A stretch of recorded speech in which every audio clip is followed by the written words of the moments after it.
Well, I think it's a pretty intimate setting this morning, so please kind of come on in. We've got the space.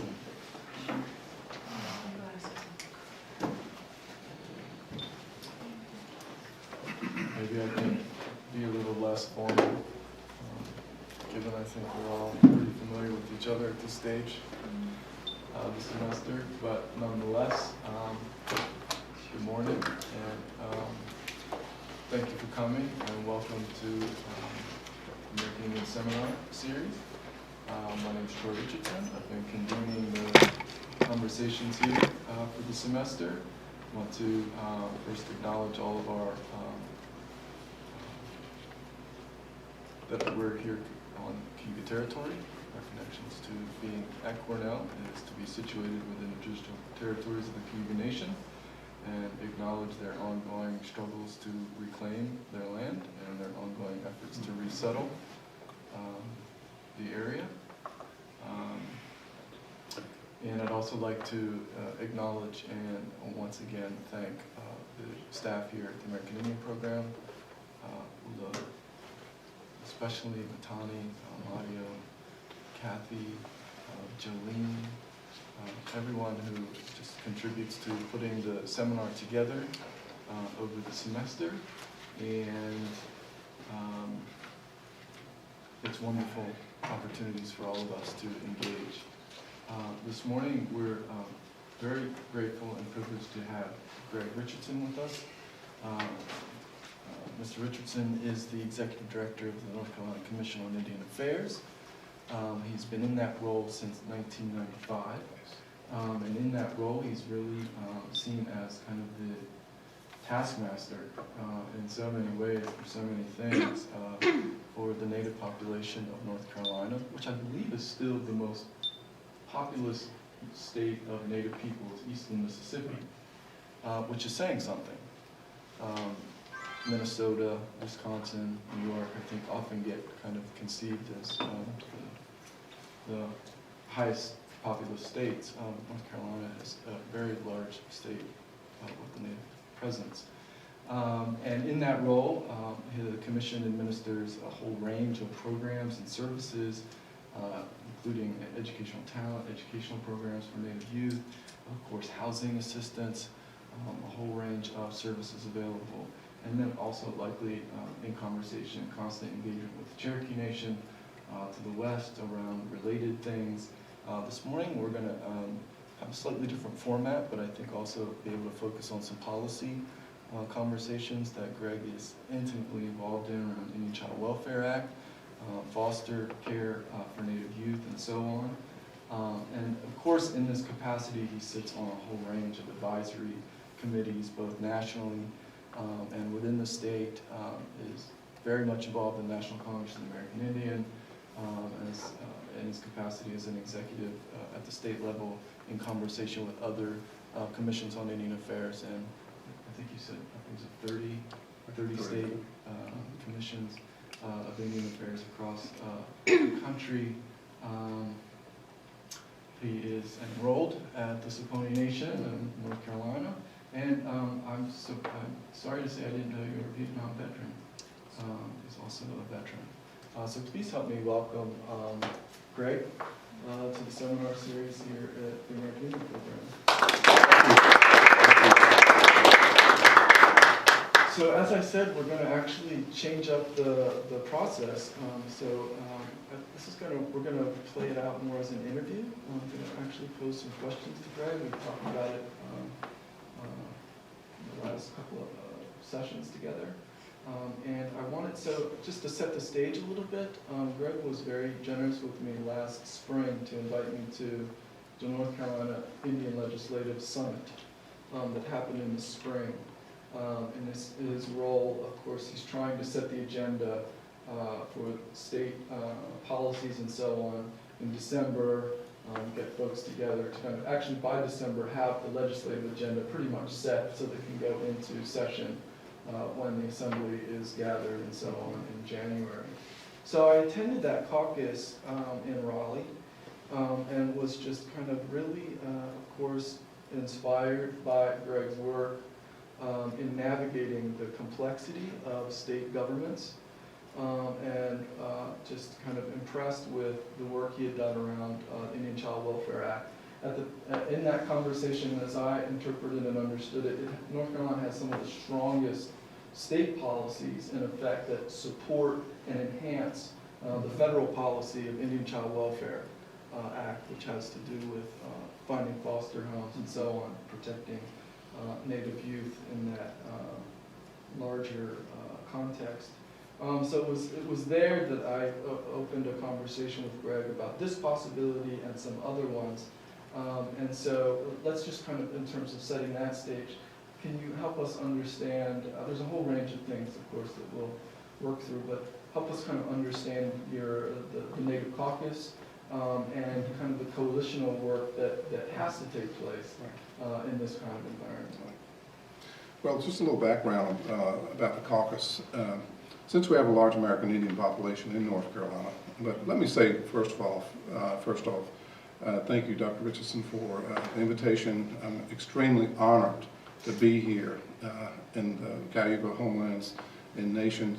This is my first opportunity to come here to be part of any engagement. I just feel extremely humble and honored to be on this land today. There's just so much work to be done, and we do a lot of our work at the Indian Commission, being that we are an Indian Commission, and by statute we have a responsibility to advocate for the needs of our tribes and our communities. So as part of that engagement is the Native Caucus. And that was an outgrowth of our work many years ago in terms of trying to create a legislative agenda. But not only just creating a legislative agenda on our own as a single entity state commission of Indian Affairs, but along the way gather the support of the legislators as we went down that road.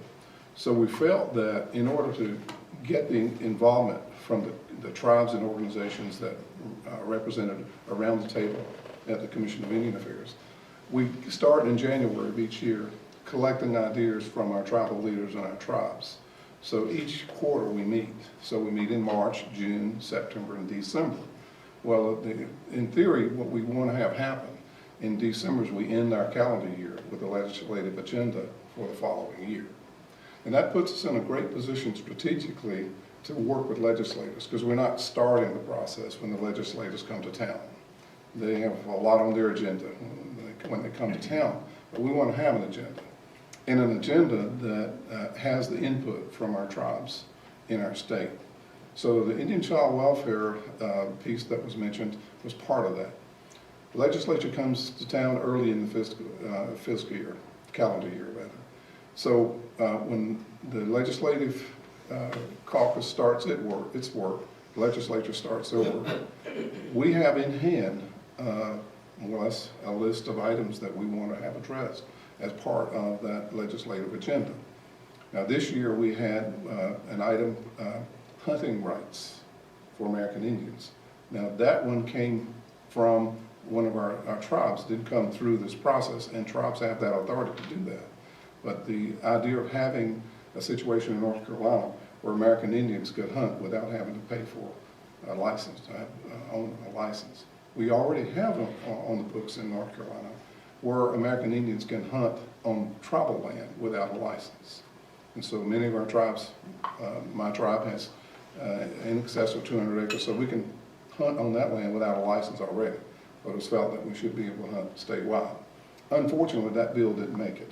But I'm pretty sure that it will be in the lineup for 2016 when the legislature comes back to town. Now, that process has proven to be very effective for us in North Carolina. We've got our own American Indian license plate as a result of that. We have an Indian education bill. It's called a State Advisory Council on Indian Education. And that bill was just amended this year to provide an opportunity for more American Indian educators to be on that council. Now, it did not come without some controversy, as we were discussing earlier. The bill went forward, and the bill was designed to remove a certain number of American Indian parents as members of the council. So the people sitting around the table at State Advisory Council on Indian Education, the number of parents are now decreased. What was increased was the number of Indian educators. So in theory, what is happening now is you have more Indian teachers around the table, and teachers who work in the classroom and know what the teaching standards are, so they can match the teaching standards with the needs of American Indian students. And that council incidentally produces an annual report each year. And that annual report sets out the dropout rate, the conditions in terms of where the students are in the schools throughout the state of North Carolina. I wanted to say too, in North Carolina we have in excess of 12,000 American Indian students in the public school system. And that includes the Eastern Band of Cherokee Tribal School. That includes the Saponi Tribal Charter School. And I want to say too that we have the only state-based charter school in the state. And they had a meeting with the North Carolina Department of Public Instruction yesterday to go into their next cycle of approval for the charter school system in North Carolina. Can you say a little bit more about just the national context for the Child Welfare Act and the kind of the ways in which you strengthen Right. and take up the issues? So some of our conversations, it's really kind of crisis manager from the level of policy all the way down to just addressing individual grandmothers who are really coming to him directly about their grandchildren entering into this system. Right. Indian child welfare is a real critical situation for us in North Carolina. I'm very serious about that. You know, it's sad to know that in today's society we still have American Indian children who are removed from the Indian communities at no fault of their own. And we have parents who would want to keep their children or have their children placed in extended family. And even grandparents. In North Carolina, unfortunately, grandparents have no rights. So if there's a breakdown in family, the grandmother, grandfather, grandparents can't even petition the courts for any recourse in terms of the child being placed back with grandma. And I mentioned this at the National Congress of American Indians in one of the work sessions a couple of weeks ago, and just about everybody in the room sat up in their chairs and said, well, you know, in Indian communities, it's grandma, you know, who has major influence on the children. And, you know, grandparents don't have any rights in terms of North Carolina. So one item that we hope to have on our 2016-2017 legislative agenda is that particular item. Now back to Indian child welfare. You know that's a federal law, and it umbrellas the United States, every state in the Union. And as it goes with federal law, there's always pitfalls. So what we discovered many years ago, and I go all the way back to my younger days when I came back from Vietnam and my first job at the commission, taking up the interest in Indian child welfare, I used to keep a copy of the Indian Child Welfare Act in my desk drawer. So those were days when we didn't have internet, didn't have computers, and we'd have a situation come up and a caseworker would call me and says, I don't know anything about this Indian child welfare. Can you all help me understand what we have to do? So I would go to the copier and fax page out or fax excerpts from the equivalent. So going all the way back to there. And so the disconnect, though, that I wanted to point to briefly is the fact that you've got this umbrella law, and there's no requirement in the law for states to intervene or react to Indian child welfare cases. So in many situations, the caseworkers really don't interact with the state tribes, really don't interact with anybody in the community. So you've read about the Baby Veronica case in South Carolina, which has made national news. We've gone before the Supreme Court. Unfortunately, we lost in that round. There's been one in Alaska since then, and I believe there's one in the Midwest. I can't remember the state right offhand, but it seems like we're losing ground as far as Indian child welfare goes in terms of the application of the federal law. You might say, well, if it's federal law, how can states just skirt the issue? And it's about information and training. You know, if the caseworkers haven't been properly trained, if the caseworker really hasn't been briefed on the Indian Child Welfare Act, and to get one case, some caseworkers may not get but 1 or 2 Indian child welfare cases in a career in terms of working with foster care and those kind of things. So we felt in North Carolina there needed to be a change. So in 2013-14 fiscal year, we were able to get an amendment in that law. And all it does really is so simple. It connects the Indian Child Welfare Act with the state standards and the state legislation that governs the placement of Indian children into foster care and when they're permanently adopted. So now in North Carolina, as a result, the handbook, the training materials for caseworkers have the tribes listed there. As you know, as far as the ICWA goes, there's supposed to be a concentrated effort to contact the Indian family, parents, next grandparents, and then the tribe if all that fails. But with the caseloads being so heavy, oftentimes what happens, if the call goes to the tribe and is not returned, if the call goes to extended family members and not returned, the caseworker goes and proceeds to take the case on into court and either place the child in foster care or terminate parental rights. And we just felt that shouldn't be happening in the United States. That we know about removal, and we don't have to go into all of that, and the boarding schools. But that displacement still occurs today. And we as Indian leaders, we believe in North Carolina that has to change. So we've got that statute in place. Now, is it foolproof?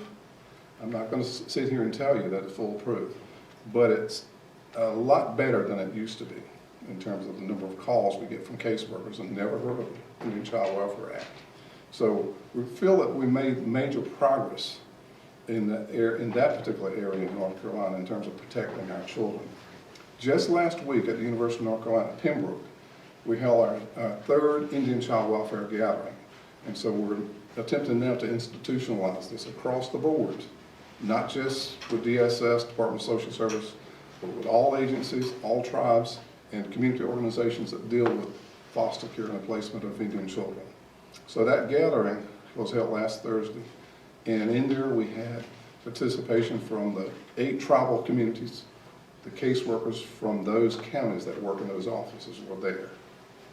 The top-level staff from the Department of Health and Human Services. The Deputy Secretary from that department serves as co-chair of our Indian Child Welfare Committee. So an email to all of the DSS offices in a requirement that those staff who work close to those Indian communities, they have to attend this Indian Child Welfare Gathering as part of their performance. So if they didn't show, then they'll have to make that up some way to get their training in terms of going through that. And we were talking earlier about it, just a gut-wrenching scenario that played out about this time of the day. Meeting started at 9:30. A grandmother stood up in the meeting and she had tears flowing down her face. She had pictures of her little grandchild that's in Kansas, and she was showing us. She's a grandparent. Now, not only in North Carolina, she doesn't have any rights. The child was in Kansas. Now, in Kansas, recognizes, of course, will work with Indian Child Welfare with a federally recognized tribal member, but not with a state-recognized tribal member. So this mother has no recourse.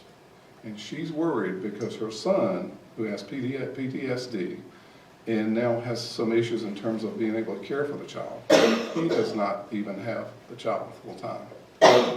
The mother does not care to have any relationship with the child, except for a visit once a month, or twice a month, I'm sorry. And so now you have this child that's in another state. You have a grandmother who have no rights, and the grandmother is worried that her grandchild is going to be forever lost and will not know her, will not know anything about her people.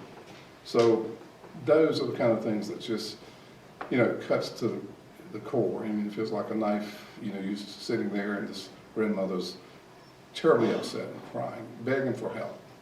I had to take her out of the meeting.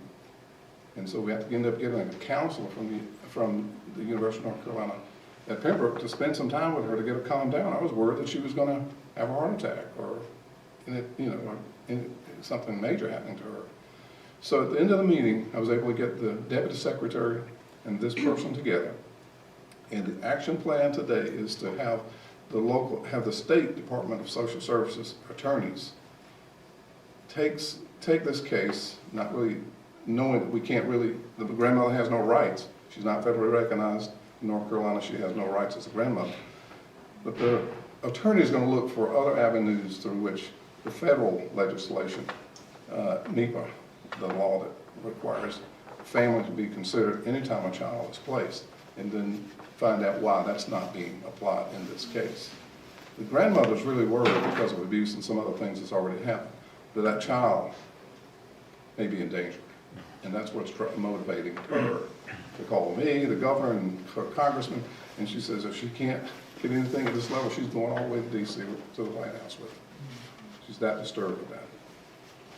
So one of the themes actually through the semester has been from students' questions and other questions has to do with coalition building. Mm-hmm. And so, well, again, going back to the legislative summit, what was striking was the kind of coalitional political building that goes on in these sites. So you mentioned Health and Human Services, DSS, these secretaries, and so on. How, so insofar as you have the interest, say, just with regard to Native children at hand, can you describe over these decades of work that kind of coalitional effort and both the strengths, challenges, high points, low points? Well, it's like fighting a battle. You have to attack from multiple angles. Over on the legislative side, you've got to figure out a way to get the Democrat support and Republican support, the independent support. We have, fortunately, in the North Carolina General Assembly, we have an American Indian in the General Assembly who's a member of the Lumbee tribe, and we've had a member in that General Assembly for the last 20 years. So that's given us a lot of strength to get some of the things that we do. Without that, it would be a lot harder, I can tell you. So that member of the legislature calls upon the legislators from the other districts in the state where we have the 8 tribes. Usually there's 2 or 3 legislators from those districts. So he'll personally invite them to the caucus. And then it's open to anyone else in the General Assembly that would want to come to the meeting and become educated in terms of what the Indian issues are. I mean, it's a political process. So they're looking to see how they can serve their constituency. In the long run, they're looking for votes. So, naturally, it's to their best interest to come into that caucus to be part of that. And here's why. We'll look at the Eastern Band of Cherokee from the political side of that caucus. Well, the Eastern Band of Cherokee in North Carolina are very powerful. They have a lot of wealth. And so they're able to influence that system through those channels. They have a paid lobbyists that work the aisles in the General Assembly all the time. So they can be influential. The Lumbee, the largest tribe in the state, over 50,000 strong, covers 3 to 4 counties in North Carolina. So those legislators from those areas, and the Lumbee make up 1/3 of the entire population. They understand the magnitude and what can happen on election day if they're not reaching out to the American Indian community. So part of their work is to be in that caucus to understand what, primarily they're looking for the issues that relate to their district, but overall, an education on what's going on. So when they go out to the community, they can talk intelligently about the issues within that Indian community. So when you move away from the legislative side, then you've got to move to the tribal side. Now, the meeting that Dr. Richardson went to, there were members in there from the tribes. They were sitting around the table just like you were with the legislators. So that showed to the legislators that the community was engaged in this process. We weren't just asking something from the commission side of the aisle. We were having these discussions primarily to educate.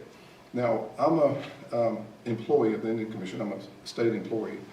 By statute, I can't lobby, but I can do a lot of educating. So I can't go to the legislators unless I'm invited over there. And they're right across the street. My building's here, and the legislature's right here. But the moment I get an email request, I can go. But the caucus itself was organized through an effort by that Lumbee member in the caucus. And then it was our role to communicate with the tribes per his request, let them know the date and time of the caucus, what was going to be on that agenda. And they were tasked with bringing to that table some issues that pertain to their tribe. So we went around the table in the room and had comments from each tribal leader. This is what we've got. We've got pretty much a list of items that those tribes were having concerns about. So when we move from the legislative side, and you move to the tribal community side, they have to be engaged. And then you have to have the state agency. And in the Indian Child Welfare case, Health and Human Services was a great player in that. And we did get that legislation in place. You know, again, I won't sit here and tell you that it's foolproof yet. We're still missing, there's still some gaps. We're still losing our children in many ways. Just like the baby Jessica case in South Carolina. Indian child welfare is operating globally from the federal side. Virginia, you don't have the connectivity that we have in North Carolina that I know of. In South Carolina, where this case evolved, there's no connectivity, even though they have an Indian Commission there. There's not that connectivity. On the western side of our state, with Tennessee, where you have the large Eastern Band of Cherokee population, there's no connectivity in Tennessee. So the question is, what happens to an Indian child that ends up in the system in Virginia? What happens to a child that ends up in the DSS system in South Carolina? We know what happens.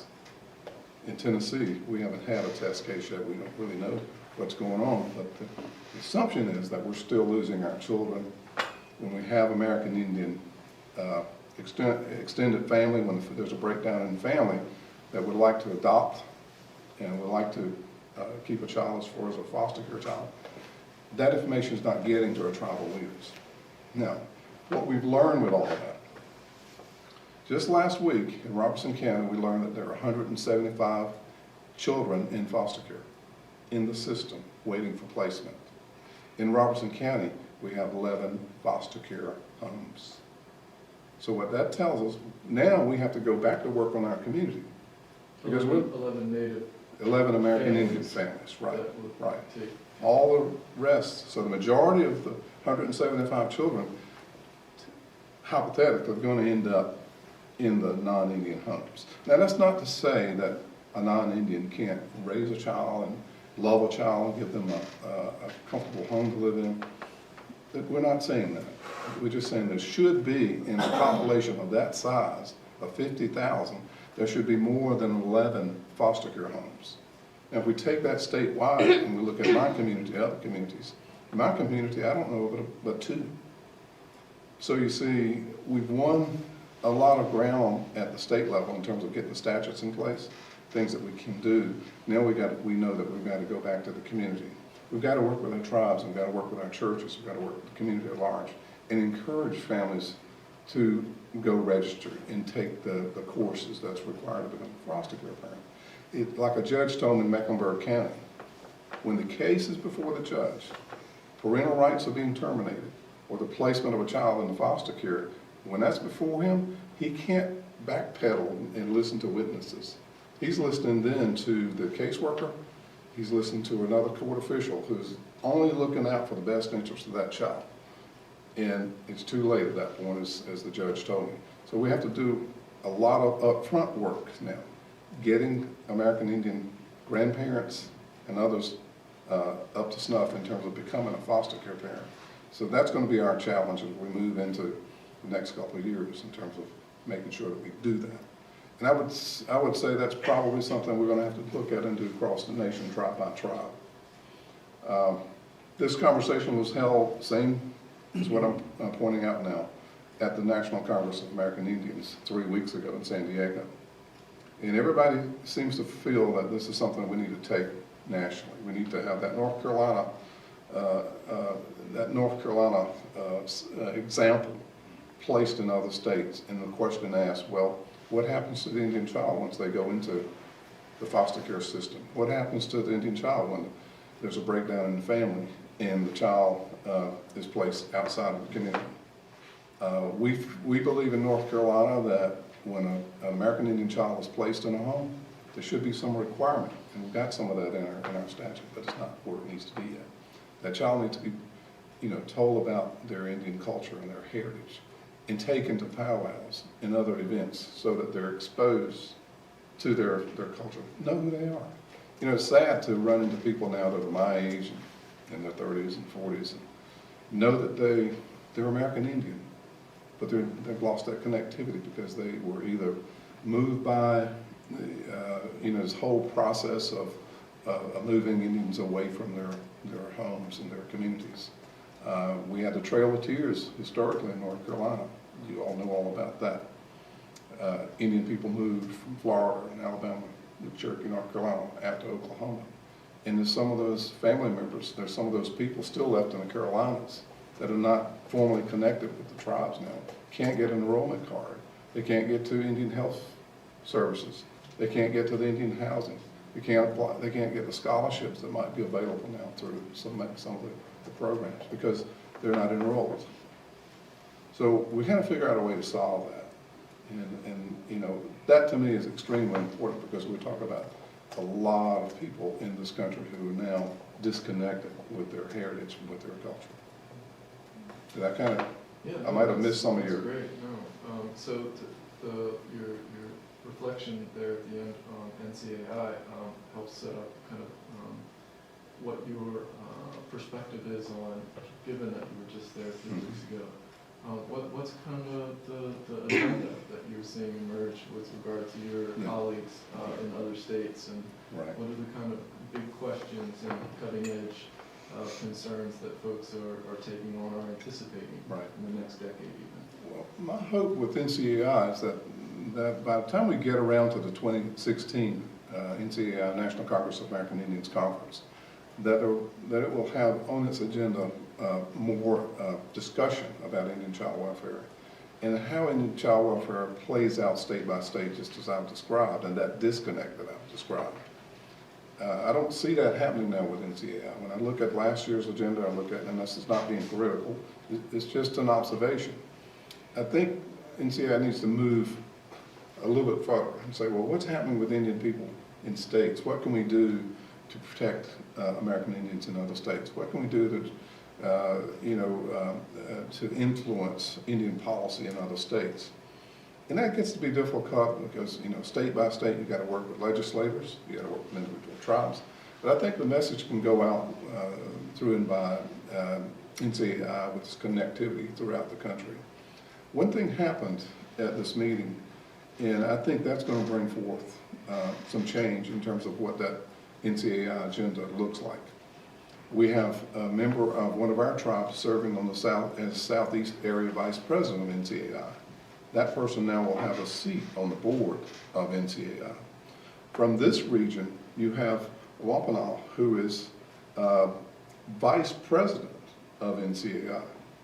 So now we're going to have two key people sitting at the NCAI, National Congress of American Indians, decision-making table. And I think we'll see a different agenda down the road. We'll at least have some influence. I would like to see more influence of Indian child welfare on that agenda. There are other things. I mean, there's so much we could discuss today, but I want to emphasize the fact that we need that Indian child welfare because we're talking about our Indian children, the future of our children. And we know what happened with children being moved to boarding schools, and get an opportunity to look at some internet, there's some YouTube stuff out there from around Reno, Nevada, where there's the name of the school escapes me. I do apologize for that. I'll try to get it to you. But you can go online and you can actually go to a boarding school, an Indian school that became an Indian school, boarding school. And that information tells you about how children were brought in there. Their first stop was through a bathhouse. The next stop was to a house to cut their hair and to dress them up in, non-Indian wares. And that's a process of killing the Indian. Save the man, killing the Indian. And that's one of the most moving, I think, examples I've seen in terms of what happened in terms of the whole foster care, the whole boarding school situation. Really gets you right in the heart when you see examples of, and the buildings are still there. They have each building coded and each building name and with a description of what went on in those buildings. And so, it's like throw back into history in terms of what was going on in that time frame. And you wonder what in the world was going on in the minds of those children here that were taken from their homelands, placed in a strange place. And in Raleigh our first Indian Child Welfare Gathering. There was a boarding school up on the overhead, and the speaker asked us to look deeply into the overhead, into the frame, and tell us what you see. Now, I'd seen those pictures before, but until a group started looking at these pictures, I had never seen the soldiers on horseback carrying guns and the children lined up.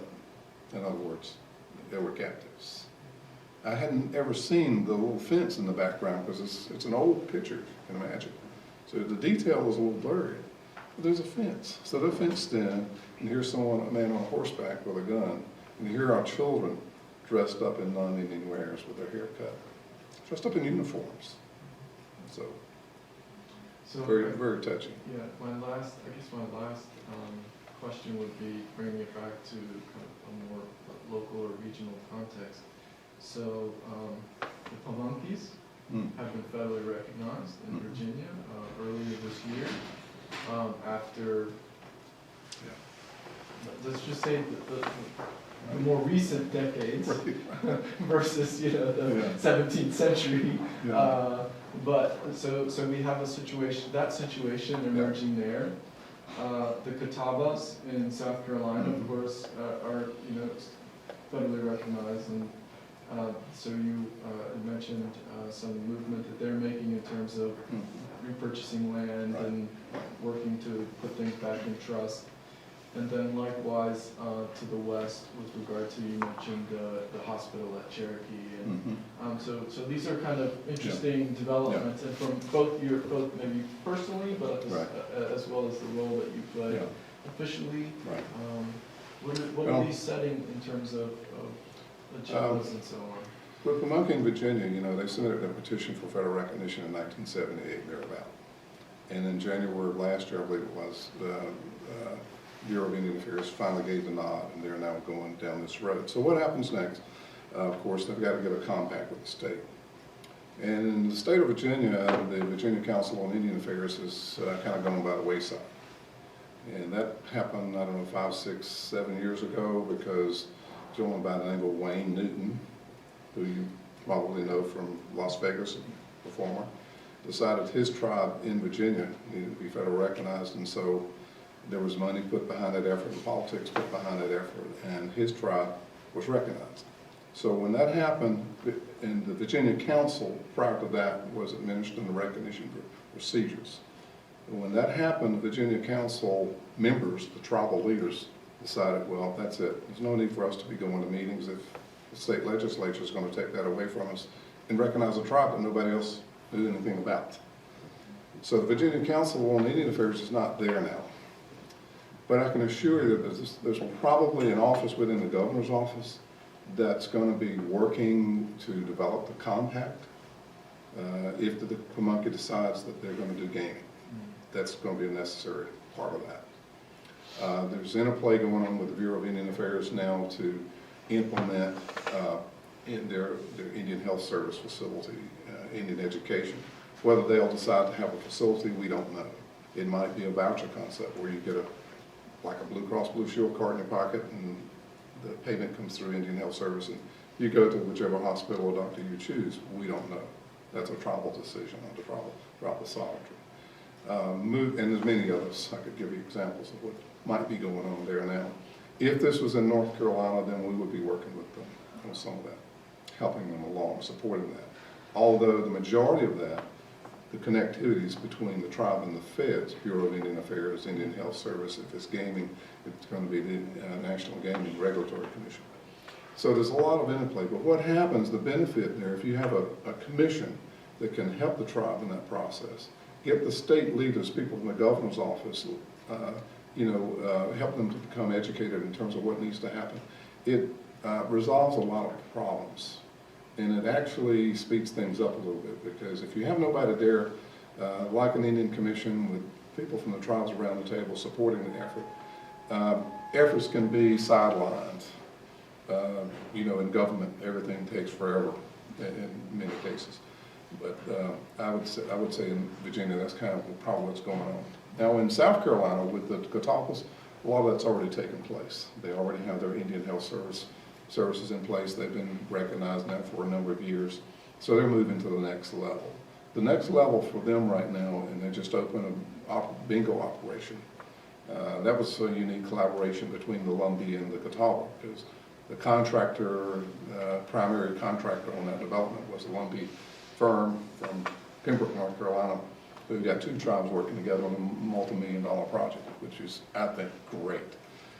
Now they're seeking to pull into their tribal structure some property that's located within 5 counties of North Carolina around Charlotte, North Carolina. And that land they were proposing to put in trust with the Bureau of Indian Affairs. They've already targeted to be land for the development of a casino.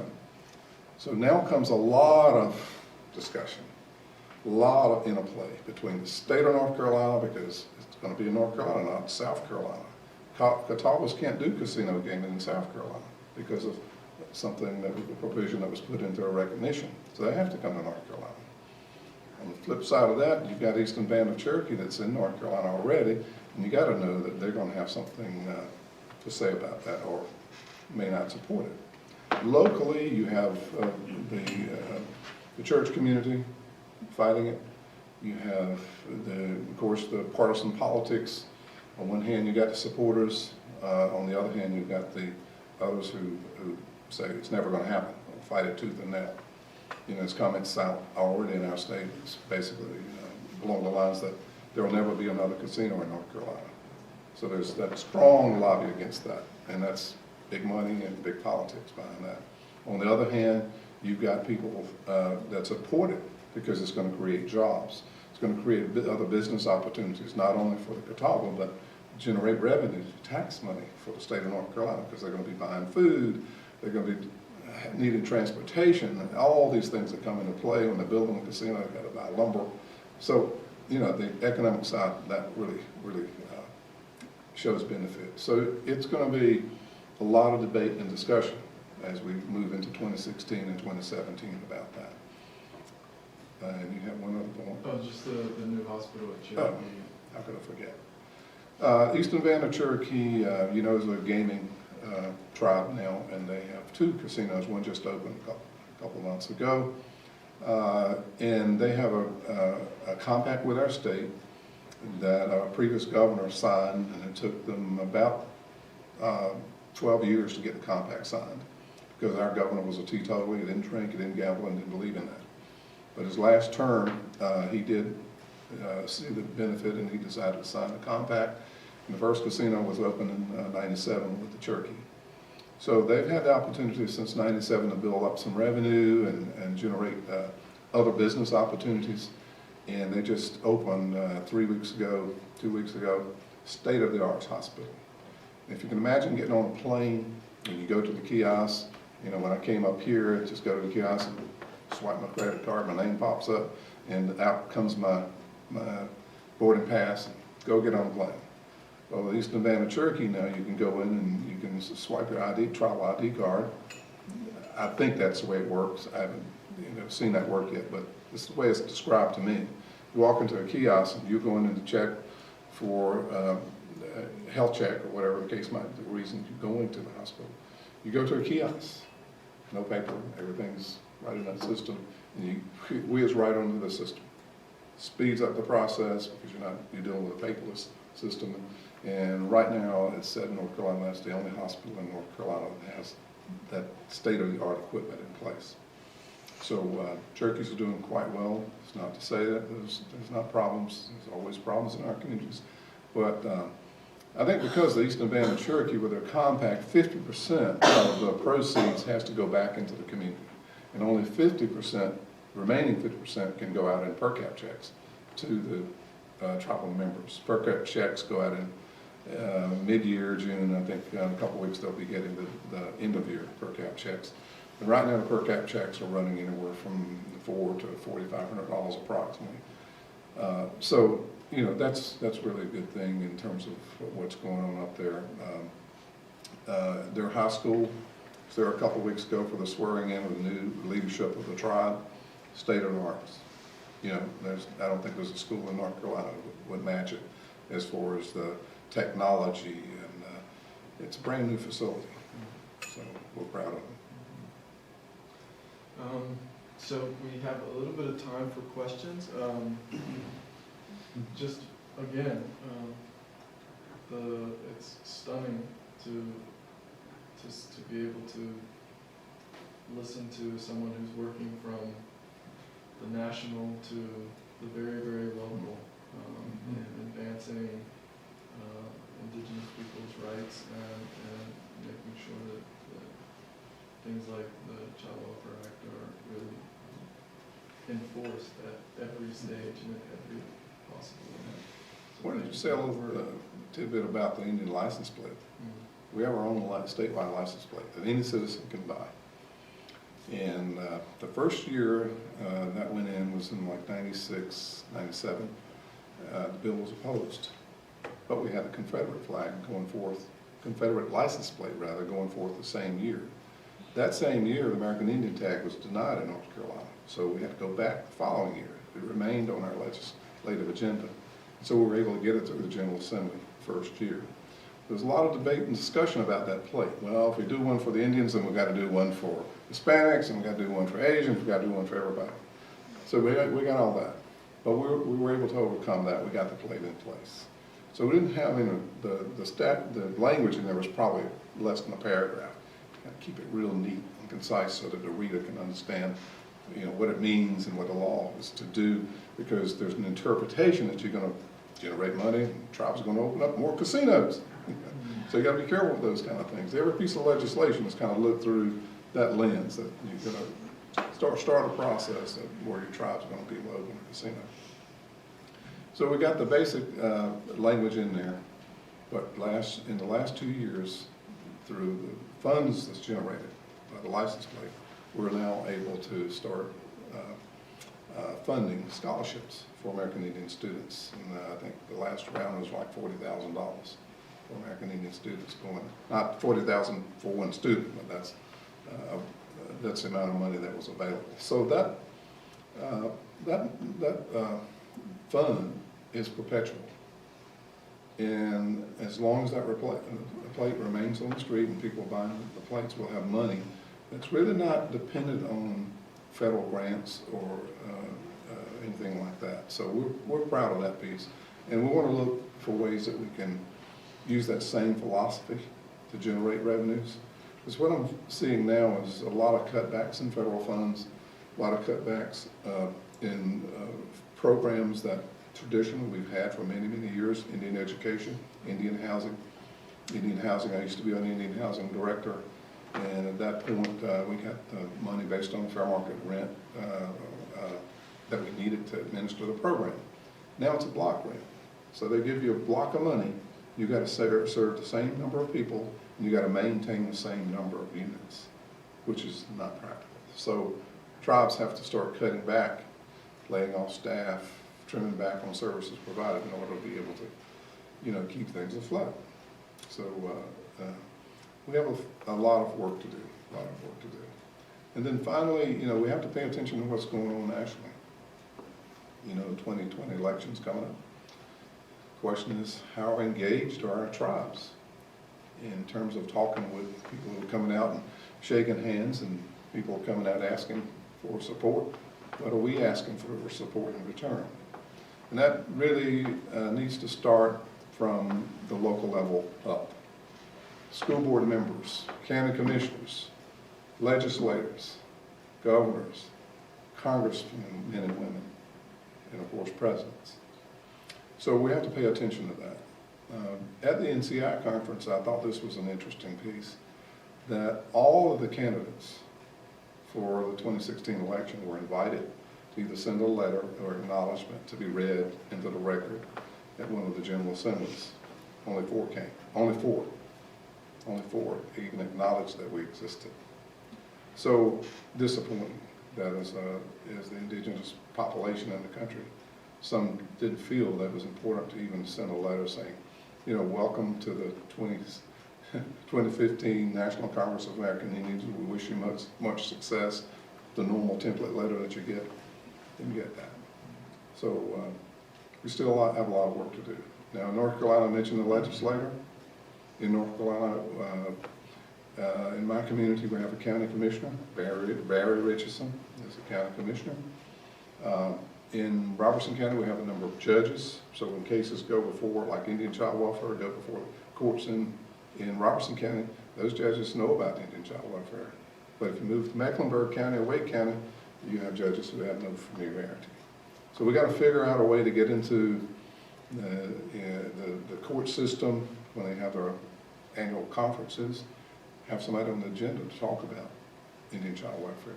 We have to have someone who is attending the National County Commissions Associations to have, you know, a discussion about Indians and American Indian communities there.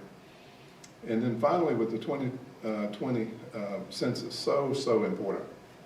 If we don't get a good head count, then all of our programs for the next 10 years will be negatively impacted. Also, the people who run for congressional offices and all would be also impacted. So we'll start our push in 2016 in our communities to encourage people to be engaged in the complete count committees. That's going to be coming up. The Census Bureau will be sending out flyers, there'll be newspaper articles, and the message is when that happens, tribal leaders need to engage and start asking questions and asking for engagement. Because if we're not at the table when that happens, we're going to have an undercount. The census affects all of our communities, all of our lives, and whether it's the funding for our schools, funding for our roads, Indian education, Indian housing, all of those are formula-based. And so if the numbers are low for a tribal community or district, then HUD and education, national programs for Indian health, funding is going to drop because the numbers aren't there. We're not showing that we have the people that fall into poverty categories. And while I'm on that data issue, this is another passionate piece for me. Everywhere I go, I ask the question. I asked Dr. Richardson a few minutes ago, how many American Indian students we have here? That's just an example of, I think you said about 100. 100, yeah. But that's a theme I'll play out no matter which table I'm at, which room I'm in. I had the opportunity of serving on the U.S. Census Advisory Committee for 2000 and 2010. I was able to get an appointment by both Democrat and Republican administrations. But my first meeting I went to, and I never thought I could get really excited about census. You know, you think about numbers and how boring that is. Oh, and I had the opportunity to be appointed to the advisory committee, and I said, well, I'm not sure. That's boring stuff. But you know what I found out? The exciting part of that is the policy end. And when the U.S. Census, they have a huge budget, and they have committees that will start working in 2016, and some have already started. And there'll be advertising monies. Well, I asked the question, how many of our tribes are getting these advertising monies? I mean, to put articles in their newsletters and newspapers about the 2000 census, 2010 census. So we need to be asking that question again. Radio spots. There's a whole media campaign within the Census Bureau. Print ad, newspapers, media, news, TV, radio, TV. And it's just a huge budget for that. Well, I was sitting in a meeting in Washington, D.C. Prior to 2010, and they had the contractors come in, and the committees at the table, just like you are right here. And the contractors came in and do a presentation on their concept in terms of how they're going to advertise to the Indian community. And in North Carolina, the contractor was working with a paper in Myrtle Beach, South Carolina. And I said, whoa, Myrtle Beach does not reach our tribes. It might reach the Lumbee, one tribe. It certainly won't reach Eastern Band of Cherokee, which is about 6 hours away, 5 or 6 hours away from Myrtle Beach. And so I said, well, how are you going to reach these communities? If you're going to be putting TV spots on the 6 o'clock news, if you're going to have special promotions on radio, how are you going to reach these communities? Well, we thought all the tribes and communities in that district saw that meeting. No, can't happen. So I sat there in a meeting and wrote down Raleigh News and Observer, Charlotte Observer, Cherokee One Feather, the Carolina Indian Voice, and about 7 or 8 others, and gave it to the fellow. And just that tidbit of information made a change, because when they went back and had to go back to the committee again, they had those networks and those media outlets on their radar screen. And so Cherokee One Feather and Cherokee, North Carolina, they were able to make some money on those ads, because each time that ad's printed, paper gets paid. And so that helped us get word out to our Indian people of how important that census really is. Again, that's way beyond the scope of, you know, what I do every day at the commission in terms of managing staff, managing budget, you know, keeping all that together, but it's necessary. It's necessary. You have to pay attention not only on what's going on within your state and within your tribal communities. You gotta look broadly in terms of what's coming. You gotta be planning for that. I'm already getting emails from Governor McCory's 2020 census. He has a team that's working directly with the U.S. Census Bureau, and each state is supposed to have a 2020 census liaison. Find out who that person is, camp out on their doorstep, get on their email listserv, and send them some questions. It'll make a big difference. You'd be surprised. Anyone have any comments? Yeah, so I have a question, comment. So thank you for coming and speaking. This topic really hits home with me just because my family went through a breakdown of the family, and then there was a custody battle for my younger brother. And at the time I was 16 or 17, so my mom wasn't fighting for me, whereas he was 10, so she was fighting for him.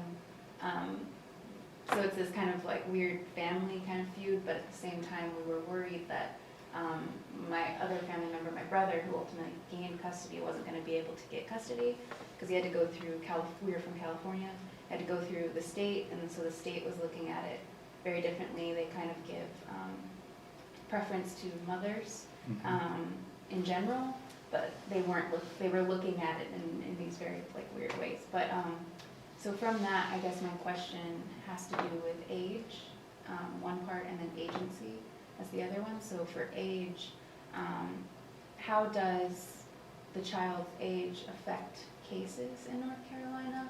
So if it's like a child, like a 12-month-old versus like a 10-year-old, if that kind of plays into the decision, and then agency. So if the child is able to, of like a certain age, are they able to kind of go before people and make a statement about who they would prefer to live with? Yes, I think all that comes into play, but from my experience, the older children are the ones who are impacted. There's a lot more families who are wanting the small child, the baby, versus the 12 or 16-year-old. In our state, statistics are showing that the older children are the ones who are really kind of being left out in that process. So more work to do. More work to do. Thank you for that question. Yeah. Looks like you've done just fine. So I really understand, what the American Indians went through, because my people went through a very similar situation in terms of genocide. He says, but realize when the case is before me in the courts, I've got a rule based on recommendations from the court and recommendations from the caseworker, and it's really too late to hear the other arguments. In that particular case, one of our American Indian advocates almost got arrested. And he told me if she would have kept interrupting the court, she was going to be placed in contempt of court. And all this lady was doing was trying to get word in for the grandmother, who had kept the child since just about the time the child was born. But the courts couldn't hear anything at that point because the recommendations had already been formulated in terms of where that child was going to be placed. The grandmother didn't get the child. Janine? Hello, Jolene. Hi. Good to see you again. Thank you, good to see you. May I say how much of a pleasure it is to see you again, and it was so great to see you at the Tuscarora Homecoming in New Bern, North Carolina in July. Yeah. I believe that was the first time we met. That's right. You made an impact on me, and I was hoping you would be here today, and thank you so much. Well, I'm really happy that I can be here. I had a little run-in with a cold here, Yeah. so that's why I separated myself up from being here. A couple of things. I just think it's incredible, the kinds of things that you're bringing to the table, because as Drew points out, this is in action, it's nothing in theory. And so I'm wondering if you could help the room or the students understand the difference between the relationship to NCAI and the Native communities that don't participate. Mhm. So, because that would be, you know, the Haudenosaunee in the north don't participate in NCAI. And so helping them to understand that would be useful at this Mhm. point.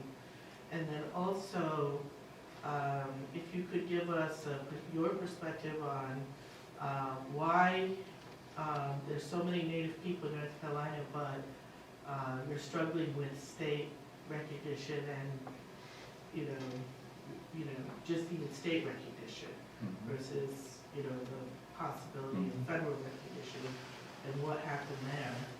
And then my third question is, how, from your perspective, how does the larger community of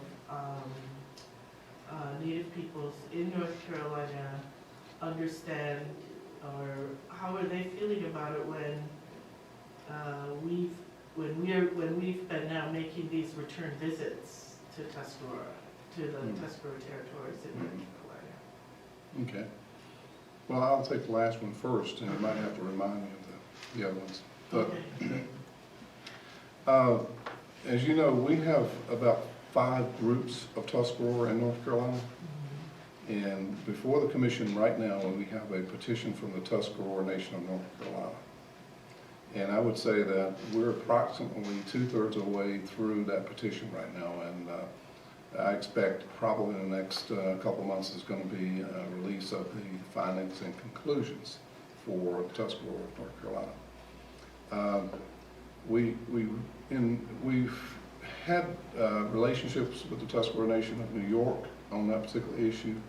We've received correspondence. For example, we have a letter on file relating to the Tuscarora groups in terms of how they are looked at as far as governments as part of the Tuscarora Nation. And what we need is a little bit more help in terms of, I guess before we can bring this to closure, we need a little bit more response from the Tuscarora Nation in terms of how certain things are viewed. And you and I probably would need to, talk about those particulars in a different setting, because it's, what we have now is paramount to a legal process. So I have to be you can see that I'm kind of tiptoeing through the tulips here. Ultimately, this whole matter can become legal and a lawsuit. And so I have to be. A lawsuit against the The state? Commission of Indian Affairs. I see. Right. And so I have to be very careful how I, speak about the process and where we are. But there are certain things that we're looking to you all, the Tuscarora Nation of New York, to weigh in on, like genealogy questions, some certain aspects of historical counts. And there's only a couple of those. And I think if we had those in hand now, I think we'd probably be closer to the findings and conclusions. And I think the commission wants to, we've been criticized for the slow pace of reviewing this petition. And, you know, I've already alluded to kind of a criticism of the federal process with the Pamunkey, and that it took them from 1978 to 2013 or 14 to get their approval through the Bureau of Indian Affairs. But, you know, this should not be a rubber stamp process. And we would hope that we don't see other states taking up this rubber stamp process like some, I won't mention names, but there's a number of them out there now that if a legislator were to introduce a bill in the next session to recognize a tribe, they do that without any procedures, without any evaluation of history, without any evaluation of genealogy, without anything. And so we don't want North Carolina to be looked at as being a rubber stamp agency in terms of state recognition, nor have we. We've been through this process before, we've been sued before, and you know, it should not be a rubber stamp. That's all I have to say about that. The NCAI piece, NCAI, I often ask the question about how many of the 566 tribes in the nation, federally recognized tribes, are actual members of NCAI.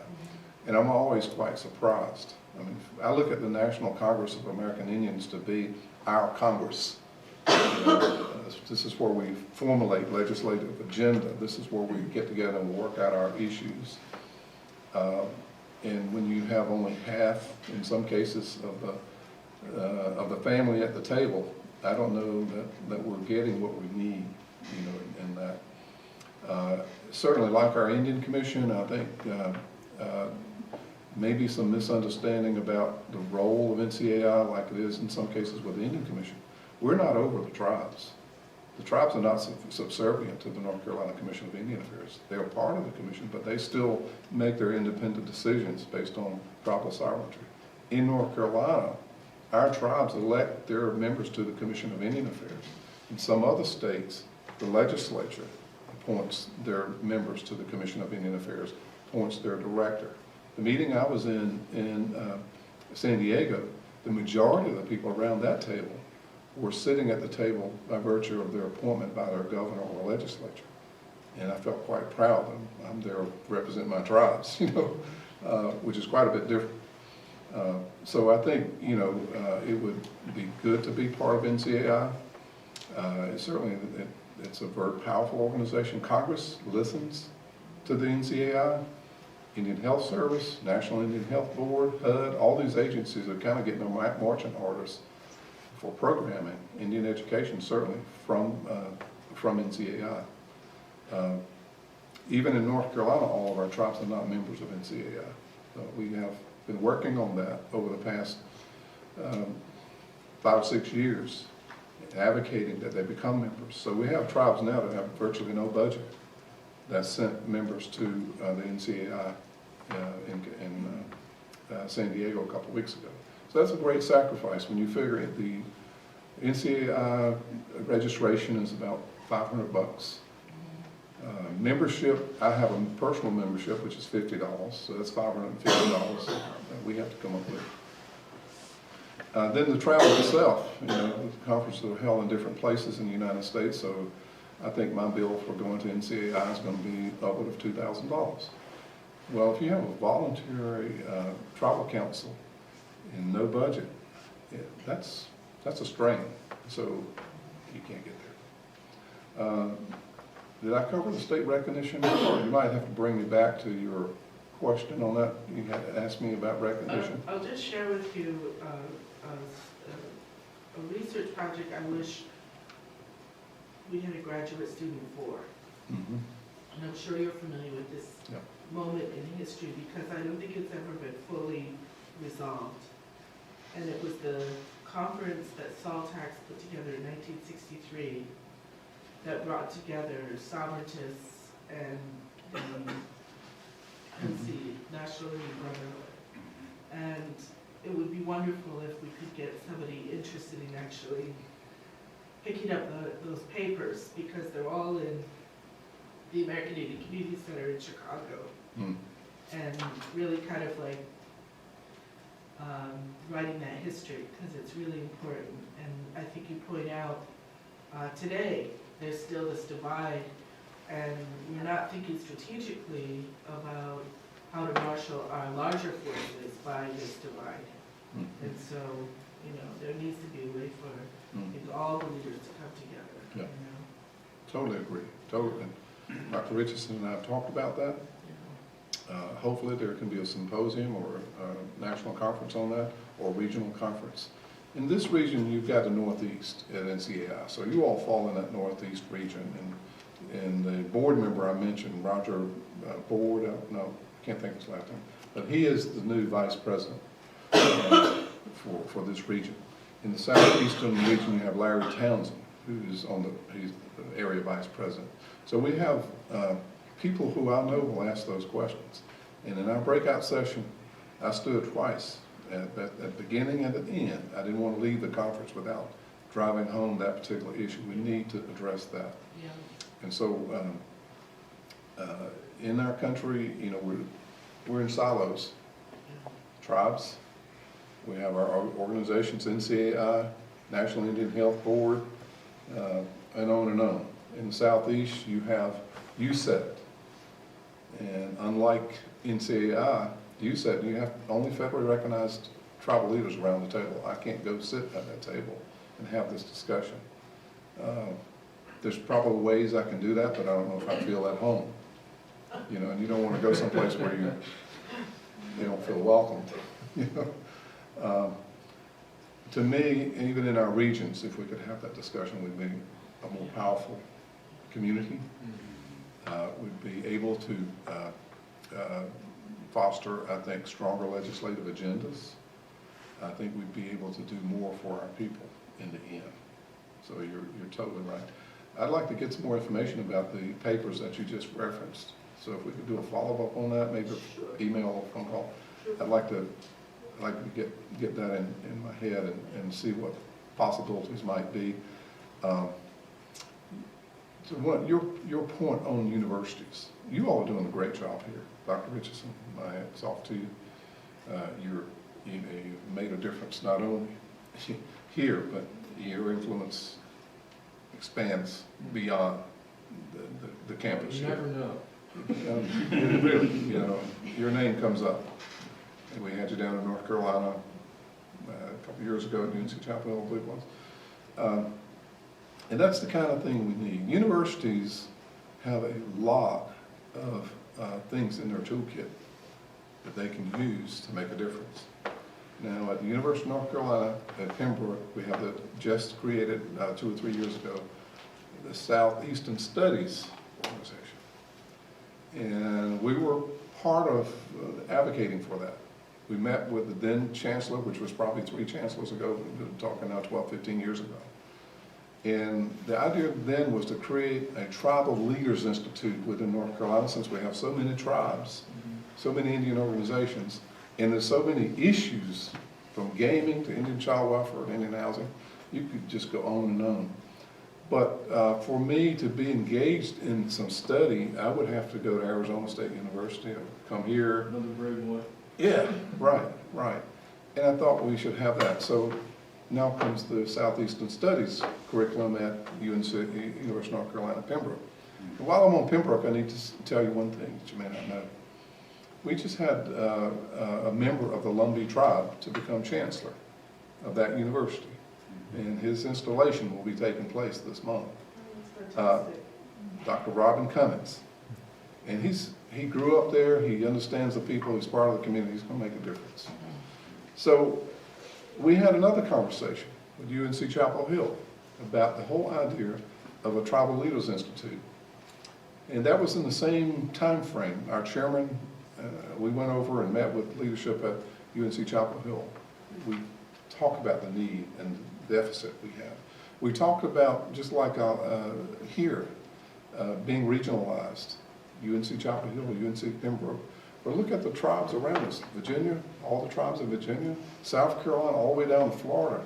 Well, the push was, and the theory was, that the University of North Carolina at Pembroke, or the University of North Carolina at Chapel Hill, could not only be an on-campus Indian Studies program, but a regional studies program, possibly a national. I mean, I'm getting emails, and I was invited out to the University of Arizona for a seminar on federal recognition 2 years ago in January. But we don't have that yet in North Carolina, but we have some things that are rolling out along those lines. We don't have the institute yet. And, I have maybe some concerns about some of the things that's happening here, but what came about at the University of North Carolina, Chapel Hill, I'll end with that, is the American Indian Center over there. Amy Hartel is running that, and they do some outstanding work over there in terms of on-campus advocacy. But we still don't have the American Indian Institute out here at either of these institutions yet. We're getting into programming, running grants, but not research. My hope was through that Indian Leadership Institute, we would do some work on recognition and maybe pull down some data, some information that might help our tribes with this whole notion of federal recognition. And I know this debate and discussion on both sides of being federal recognized, state recognized, whether that should even exist at all. And, I'm with you on that. But we still don't have the institute yet. I would like to see the University of North Carolina, Chapel Hill, and I plan to have a discussion with Amy about this, because they have the School of Social Work there. What better place to do research on Indian child welfare? And how it would help us solve this problem, how to train young Indian leaders, how to train tribal leaders to understand this whole, navigate this whole process of Indian child. It's massive, and we need that. We don't have that yet. Federal recognition, all of our tribes, we have one federally recognized tribe in North Carolina, fully federally recognized, and that's the Eastern Band of Cherokee. Doing quite well. Lumbee, their petition has been before Congress many years. They still bounce back and forth, back and forth. So we need some work done. We have the UNC Chapel Hill School of Law. We could do some research on that and see, well, whether we're applying the right standards or whether or not what's going on at the Bureau of Indian Affairs meet mustard in terms of Constitution, blah, blah, blah. I'm not an attorney, so I better stop practicing. But we just, At what point historically, though, did you feel that the Indian people in North Carolina lost ground with us? With the recognition issue? I think part of that started happening when, the recognition procedures required so much research and so much information that, in my opinion, that even some of the federally recognized tribes can't even produce data and statistics. So we'll have to a different standard. And I think the real process started when Columbus landed, and of course he says that he discovered America, but we think we discovered him. He was lost, right? He said he was lost. But I think the breakdown started there. And then I think in the 60s and 70s, I think there was a stronger relationship with those tribes in the Northeast that were seeking federal recognition through some of the leadership then, and for some reason that changed. We were kind of talking about that earlier.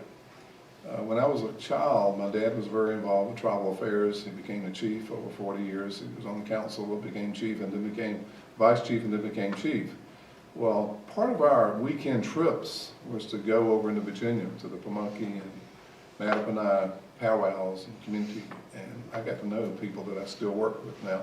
Some of the leaders over there I got to know as a child, and now an old man, and these people we're working with at NCAI and places like that. But that's not happening with the younger generation. We're operating in silos, and so we got to figure out a way to get out of those. And I think research and projects through the institutions, universities can do that. University of North Carolina at Chapel Hill is doing some great work. On campus, there's about 5 or 6 Indian organizations, American Indian groups. UNCP and Pembroke, the same thing. Western Carolina, you have great work going on in terms of anthropology there. You have in North Carolina 17 Title VII Indian education programs. North Carolina is the largest recipient of Indian aid funds in the United States. So I think, having our universities to become more engaged in tribal work, but it has to occur with the tribal leaders' involvement. It can't happen over top of that. And one area I want to mention, I'm very passionate about, is research in terms of health. Any research and data, any of the facts and findings that come out of that can help us, but we know from history that it's hurt us in some cases. So I think it's important for research that's going to be done by an institution, a university, needs to have the approval of the tribes. And the IRB situation, you know, there's some discussion around our table about whether the commission ought to pursue getting an IRB so that you have some control over the data that's collected and, you know, what's going to be done with it. Those discussions are ongoing, no decision yet in terms of what might happen. I have seen during my career though where research has been done and we have no idea really what happens to research. When I was at our old Indian school, I went to the first grade in Indian school. And we had UNC Chapel Hill come in. At some point, I guess I was probably 10, 12 years old. I remember the study they did, and for what, I still have not been able to get a copy of that study. Well, they put something like clay in our mouths, and they made molds of our mouths. And I remember as a kid, because we didn't have a lunchroom, we didn't have sports, we just had a building and went to school. The molds that didn't come out right, they just dumped them out back in the woods, edge of the woods. And we would go out and pick them up, play ball with them, and they would crunch up and whatever. Had fun with them. But we never knew what happened to that research. At Haudenosaunee, there's a eye redness of the eye. It's only found in our community and in Albuquerque, southwestern tribes. And it's a condition. I mean, if you were to meet or greet one of our tribal members that has this condition, you'd think that someone's been drinking all night. But it runs from the littlest one all the way up to the oldest one. Their eyes, they look bloodshot. They're watery and red. And there's a certain condition. And UNC Chapel Hill did that study, and that's the only 2 places in the country that's found. Why, we don't know. You know, research again.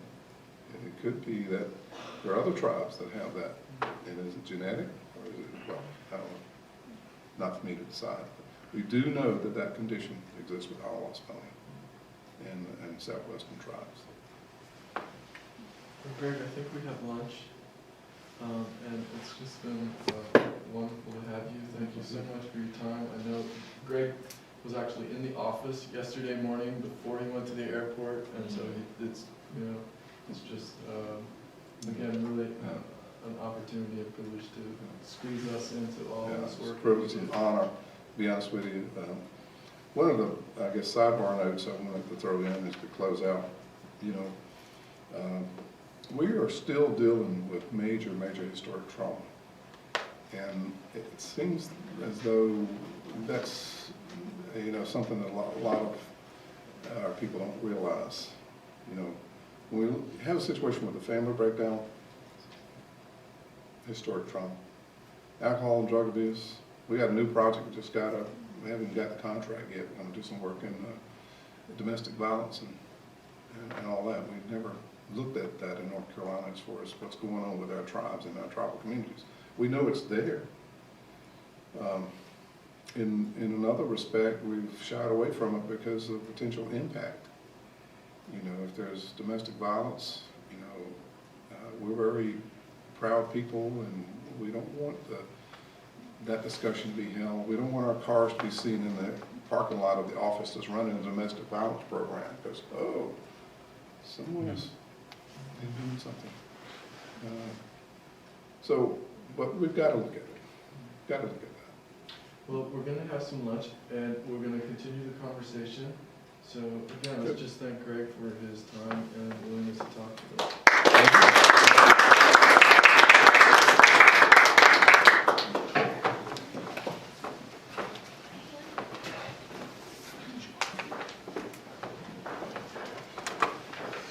So good to meet you.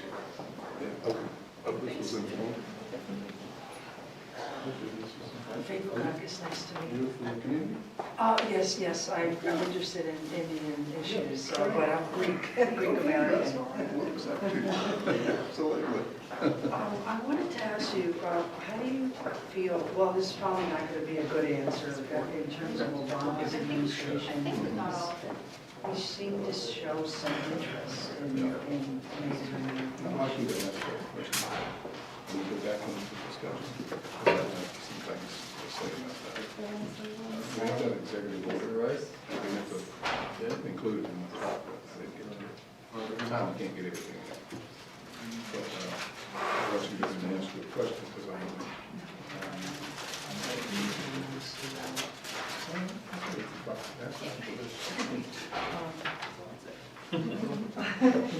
I'll find some way to Bring it up. Okay. Yeah, I don't think I can. Okay. Sometimes I don't stay for that time, I'm close to two.